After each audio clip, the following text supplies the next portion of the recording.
Bien, bonjour et bienvenue dans cette vidéo dédiée à la lecture commentée du chapitre 7 concernant le modèle particulaire. Donc je vous invite à regarder cette vidéo plusieurs fois si vous en avez besoin, à l'interrompre, à revenir en arrière si vous n'avez pas bien compris quelque chose. N'hésitez pas. Si vous la regardez depuis ma chaîne YouTube, sachez que j'ai délibérément désactivé toute monétisation sur cette chaîne, c'est-à-dire que je ne gagne pas d'argent avec vos clics, donc vous pouvez en toute liberté regarder plusieurs fois ces vidéos. Pareil, vous ne serez pas assujetti aux publicités.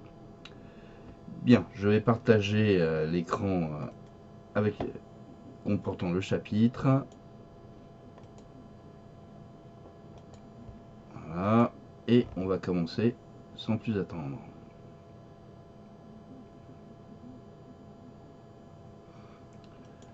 Voilà. Alors,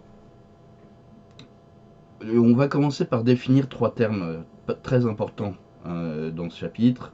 Le premier, c'est la notion de modèle. Alors, vous doutez bien que le mot modèle en physique-chimie n'a pas le même sens que dans le langage courant. On ne parle pas ici de top modèle, ni du modèle qui permet de construire un Lego. Non, en physique-chimie, il s'agit d'une représentation simplifiée de la réalité qui permet de mieux la comprendre, tout simplement. Et vous allez voir en quoi le modèle qu'on va expliciter permet d'expliquer un certain nombre de choses.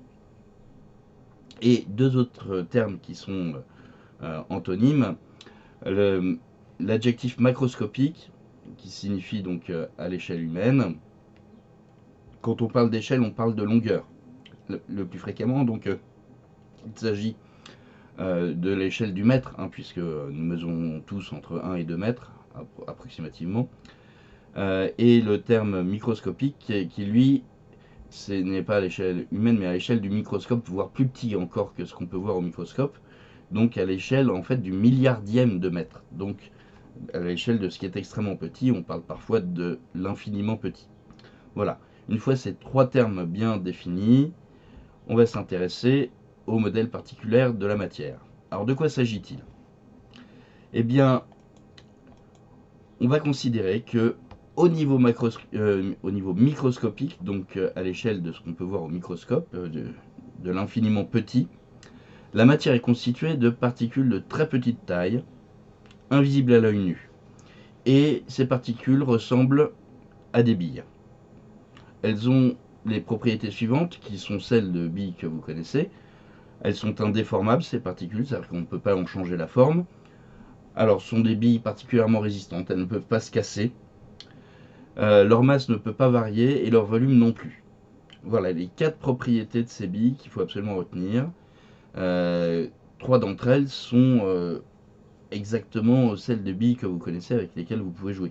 D'accord? Bon, on rajoute le fait qu'elles ne peuvent pas se casser. Bon, on va dire que ce sont des billes particulièrement résistantes. Et le fait de décrire de cette manière-là la matière au niveau microscopique va permettre d'expliquer des propriétés macroscopiques cette fois que l'on a déjà étudié l'an dernier, et je vous renvoie au chapitre concernant les propriétés macroscopiques de la matière que l'on a déjà étudié l'an dernier. Les propriétés des états de la matière, je vous rappelle que les états de la matière sont au nombre de 3, solide, liquide et gazeux. Les propriétés des changements d'état de la matière que l'on a étudié cette année dans le chapitre immédiatement précédent, et le phénomène de dissolution. Alors, à l'état solide, les propriétés macroscopiques sont, eh bien, un solide a une forme propre, un solide est incompressible et inexpansible. Pour le sens de ces termes, je vous renvoie au chapitre concernant les états de la matière étudié l'an dernier. Alors, au niveau microscopique, l'état solide est ce qu'on appelle un état compact, ce qui signifie que les billes sont très proches les unes des autres, et c'est également un état ordonné, ça veut dire que les billes sont pratiquement immobiles. Elles forment même des motifs géométriques. Vous voyez le schéma que vous avez juste au-dessus, à gauche là, représente donc la matière à l'état solide sous forme de petites billes. D'accord? Et vous voyez qu'elles sont disposées d'une manière régulière et forment donc des motifs géométriques. À droite, vous avez la photographie de la surface d'un ciseau en métal, en l'occurrence en fer, mais peu importe. Et vous voyez que les petites billes qu'on observe, ce sont donc ces particules de matière. De la même manière, elles sont disposées d'une manière régulière, très proches les unes des autres. Elles se touchent pratiquement, et forment des motifs géométriques. L'état solide est donc un état, d'un point de vue microscopique, compact et ordonné. Et bien ça permet d'expliquer un certain nombre de choses. Comme les billes sont collées les unes aux autres, et qu'elles ne peuvent pas se déplacer, le solide a une forme propre. Il est également inexpansible, puisque les billes sont collées les unes aux autres, elles ne peuvent pas s'écarter. De la même manière, un solide est également incompressible, puisqu'il n'est pas possible de rapprocher davantage les billes qu'elles ne le sont. Vous voyez comment ce modèle microscopique permet d'expliquer ce qu'on observe à l'échelle humaine. À l'état liquide à présent. À l'état liquide, eh bien, les propriétés macroscopiques que vous connaissez, c'est l'absence de forme propre, puisque un liquide prend la forme du récipient dans lequel on le met, mais également l'incompressibilité et l'inexpansibilité. Eh bien, on va décrire au niveau microscopique l'état liquide comme un état compact, c'est-à-dire que les billes sont très proches les unes des autres, mais désordonnées, ce qui signifie que les billes sont mobiles les unes par rapport aux autres. C'est d'ailleurs la raison pour laquelle ici je ne vous présente pas de photographie, ce n'est pas possible. Vous ne pouvez pas obtenir de photographie de particules qui sont en mouvement permanent. Vous obtenez quelque chose de flou, autrement dit on ne voit rien. Le fait que les particules peuvent bouger les unes par rapport aux autres explique qu'un liquide n'a pas de forme propre. Mais que dans la mesure où ces billes demeurent proches les unes des autres, il n'est toujours pas possible de modifier le volume d'un liquide. Le liquide est également incompressible et inexpansible. À l'état gazeux cette fois, les propriétés de l'état gazeux que vous connaissez sont qu'un gaz occupe tout l'espace disponible et qu'un gaz est compressible et expansible. Eh bien, on va représenter, modéliser si vous préférez, un gaz par des particules microscopiques de très petite taille, dispersées, c'est-à-dire que les billes sont éloignées les unes des autres, et désordonnées, ce qui signifie que les billes se déplacent à grande vitesse. La distance entre les billes n'est pas fixée. On peut les rapprocher plus ou moins, et donc un gaz est compressible et expansible. Le volume qu'il occupe est variable, et de ce fait, un gaz va pouvoir occuper tout le volume disponible. Donc si on résume les propriétés des états microscopiques de la matière, à l'état solide, on a un état qui est compact et ordonné. À l'état liquide, c'est un état compact et désordonné. Et à l'état gazeux, c'est un état dispersé et désordonné. Alors, on a vu de quelle manière ce modèle permet d'expliquer les propriétés des états de la matière. Maintenant, on va voir en quoi ce modèle permet aussi d'expliquer quelques propriétés des changements d'état de la matière qu'on a vu précédemment.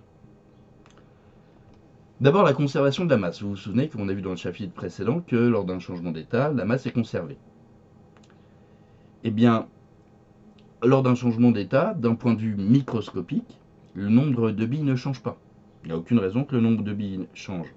Donc, ça se traduit par la conservation de la masse au niveau macroscopique, puisque la masse d'une bille est toujours la même. Donc, il n'y a aucune raison que la masse change. Et la deuxième propriété qu'on a vue, c'est la non-conservation du volume. On a vu que lors d'un changement d'état, au niveau macroscopique, eh bien, le volume varie.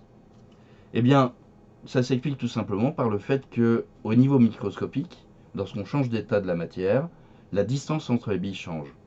Et donc, au niveau macroscopique, ça se traduit par une variation du volume.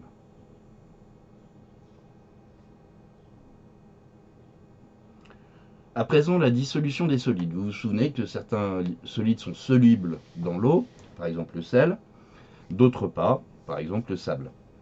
Alors, On avait expliqué l'an dernier, donc je vous renvoie au chapitre de l'année dernière, que lorsqu'on met un grain de sel dans l'eau, eh bien, il va se décomposer en particules de très petite taille, invisibles à l'œil nu. C'est la raison pour laquelle on ne le voit plus, mais alors qu'on sait qu'il est toujours présent, parce que si vous goûtez de l'eau salée, vous savez bien que le sel est toujours présent, on le sent. Eh bien, voilà comme la manière dont on peut le représenter avec ce modèle particulier de la matière. Eh bien, j'ai mon sel qui est donc un solide compact et ordonné. Vous voyez qu'on a représenté les particules de sel par des carrés qui sont juste les uns à côté des autres. C'est donc bien un état compact. Ils forment des motifs géométriques. C'est donc bien un corps ordonné. Hein, les particules forment des motifs géométriques, donc on a bien quelque chose d'ordonné. Et l'eau, qui est elle est liquide, on les a représentés par des triangles, donc les triangles sont toujours proches les uns des autres, c'est toujours un état compact. En revanche, les molécules peuvent se déplacer les unes par rapport aux autres, c'est donc un état désordonné, c'est ce qui est représenté ici. Eh bien, lorsqu'on dissout du sel dans l'eau, les particules de sel vont se séparer les unes des autres et commencer à se déplacer les unes par rapport aux autres, et donc on obtient une représentation telle que vous avez là. Si on avait mis non pas un grain de sel mais un grain de sable, eh bien les particules de sable seraient restées ensemble et donc on aurait au fond du récipient le bloc de sable exactement identique à ce bloc ici, mais au fond, tout simplement. Voilà de quelle manière le modèle particulier permet d'expliquer le phénomène de dissolution et de le représenter de manière à être le plus compréhensible possible. C'est la fin de ce chapitre. Je vous invite à le regarder à nouveau autant de fois que vous en aurez besoin, si vous en avez besoin, bien sûr. Voilà, n'hésitez pas donc à le regarder à nouveau et à me poser des questions si vous le souhaitez. Bon courage à vous!